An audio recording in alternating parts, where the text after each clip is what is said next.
80 बनाम 20 पर सही थे योगी। जहरीला मौलाना कांग्रेस का दीवाना। जो हिंदू विरोधी नंबर 1 है वो प्रत्याशी नंबर 1 है। हिंदुओं के खिलाफ सब मिल गए हैं।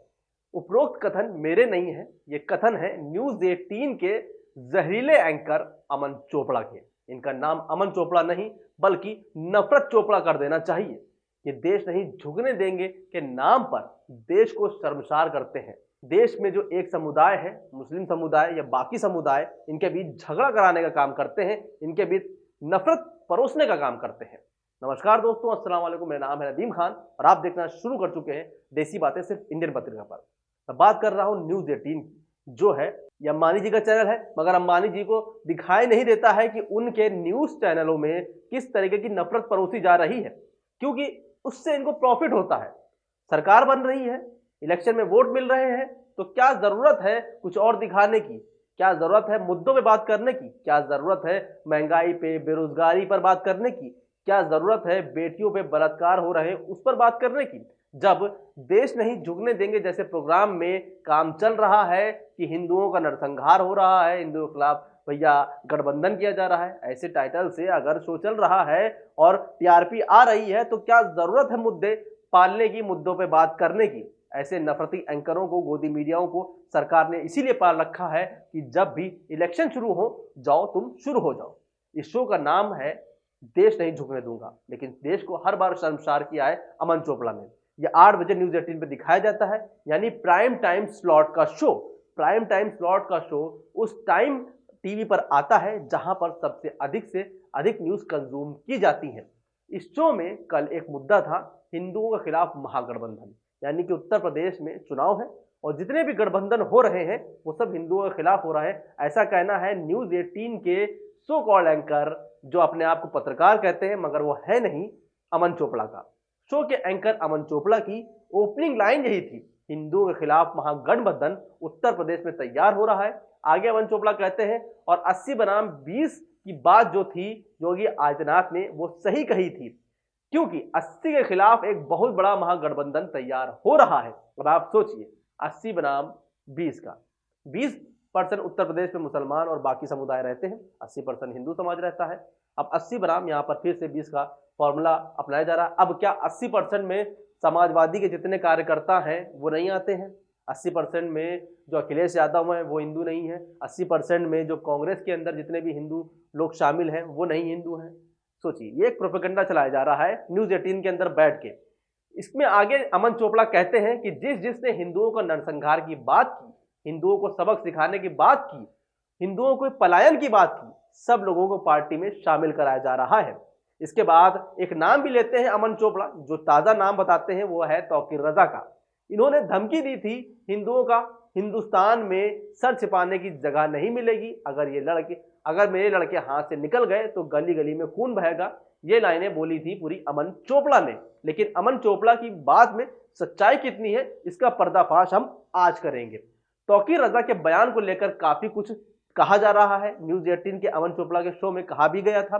तौकीर रजा को लेकर अमन चोपड़ा ने जो बात कही है उसमें कितनी सच्चाई है इस पर भी जानेंगे। लेकिन इससे पहले ये जान लेते हैं कि फिलहाल तौकीर रजा चर्चा में क्यों है, क्यों अमन चोपड़ा ये बता रहे हैं कि वहां पर वो नरसंहार की बातें कर रहे थे, जबकि ऐसी कोई बात तौकीर रजा ने कही नहीं है। दरअसल आला हजरत बरेली शरीफ के मौलाना तौकीर रजा खां उत्तर प्रदेश में चुनाव के लिए कांग्रेस पार्टी को समर्थन देने की बात की थी, इसका ऐलान भी किया था। जबकि अब इस बात में सच्चाई कितनी है ये समझ लिए कि जो उन्होंने कहा जा रहा है कि नरसंहार की बात की है मौलाना तौकीर रजा ने, सच्चाई तो यहां से बिल्कुल पर है। और सच्चाई ये है कि हरिद्वार धर्म संसद, जिसमें मुसलमानों के नरसंहार का वाहन किया गया था, इसके बाद तौकीर रजा ने मुस्लिम युवाओं के एक समूह को संबोधित करते हुए कहा था, मुझे डर लगता है उस वक्त जिस दिन ये कानून अपने हाथ में लेने के लिए मजबूर हो जाएंगे, यानी कि जब कोई नहीं सुनेगा तो मजबूरन मुसलमानों को हथियार उठाना पड़ेगा, ऐसा उनका कहना था। और जिस दिन उन्होंने कानून अपने हाथ में ले लिया, मुल्क में खाना जंगी होगी, गृह युद्ध होगा, और मैं अपने देश के अंदर ऐसे हालात में गृह युद्ध नहीं होने देना चाहता। आज मैं फैसले हिंदू समाज के हाथ में छोड़ता हूं, उनको तय करना है कि अच्छा कौन है और बुरा कौन है। अब दिक्कत यह है कि अमन चोपड़ा को जो हिंदू भाइयों से अपील की थी तौकीर रजा ने, वो दिखाई नहीं दी। अमन चोपड़ा को सिर्फ ये दिखा कि उन्होंने बोला है कि कानून अगर हाथ में ले लेंगे मुसलमान तो नरसंहार होगा। ये बात उनको सिर्फ अच्छी लगी पूरे उस बयान में तौकीर रजा के। अब तौकीर रजा के बयान को जब आप सुनेंगे तो साफ साफ पता चलता है कि वो कोई भी नरसंहार की बात नहीं कर रहे थे, वो कोई भी मुसलमानों को ये नहीं कर रहे थे कि जाइए आप हिंदुओं को कत्ल कर दीजिए, आप उनका नरसंहार कर दीजिए, जैसे कि धर्म संसद में कहा गया था। उनकी सिर्फ अपील थी हिंदुओं से कि मुझे डर लगता है अपने हिंदुस्तान के लिए कि कहीं ये अमन और चैन का जो एक मुल्क है हमारा, इसके अंदर कहीं एक गृह युद्ध ना पैदा हो जाए, कहीं हिंदू मुस्लिम आपस में टकराव ना करने लगे, कहीं इन लोग में आपस में झगड़ा ना शुरू हो जाए। क्योंकि जिस तरीके से धर्म संसद के नाम पर देश के अंदर ऐसे आतंकी लोग पनप रहे हैं जो हिंदू भाइयों का ब्रेन वॉश कर रहे हैं, युवाओं का इस्तेमाल कर रहे हैं, बुल्ली और सुल्ली डील्स में मुस्लिम महिलाओं को बेचकर ऑक्शन में इनको बेचा जा रहा है, इस तरीके की हरकतें हो रही हैं। कहीं ऐसा ना हो और इसके बाद भी कि मुसलमान मजबूर हो जाए हथियार उठाने के लिए और देश के अंदर गृह युद्ध हो जाए। ये बात उन्होंने कही थी और वो अपील की थी कि भाई मैं हिंदू भाइयों से कहना चाहूंगा कि अब उनको तय करना है कि कौन सही है और कौन गलत है।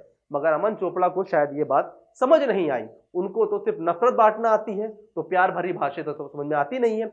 भाषण में सिर्फ उसी हिस्से को दिखाया गया जिसमें टकराव की बात कही थी। रजा ने मंगलवार को, वैसे हम बता दें आपको, कि कांग्रेस को समर्थन देने की बात की थी, मगर बुधवार को कांग्रेस के ही खिलाफ वो बोलने भी लगे थे, क्योंकि उनका कहना था कि उन्होंने बाटला हाउस में जो मुसलमान मारे गए थे उनको शहीद का दर्जा देना चाहिए था, मगर नहीं दिया गया, जिसके बाद उन्होंने कांग्रेस पर भी आरोप लगाए। अब सोचिए, उत्तर प्रदेश में जहां ऐसे में इलेक्शन है, उस तरह के अमन चोपड़ा के ऐसे शो कितना जहर बोने का काम करेंगे, कितनी उत्तर प्रदेश के अंदर नफरत फैलाने का काम करेंगे, खासकर इलेक्शन पीरियड में। मगर हमारे जो इलेक्शन कमीशन है उसको भी ये चीजें नहीं दिखती हैं कि कम से कम इस पर रोक लगाए, क्योंकि उसके हाथ में है सारे उत्तर प्रदेश की चर्चा।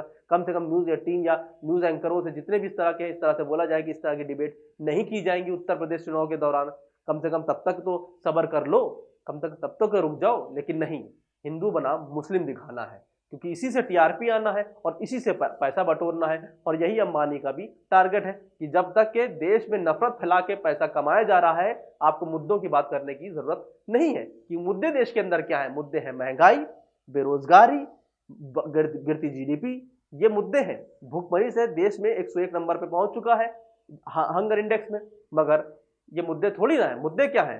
हिंदुओं के खिलाफ नरसंहार हो रहा है, हिंदू बेरोजगार हो रहा है, तो वो जो है भैया मुद्दा नहीं है।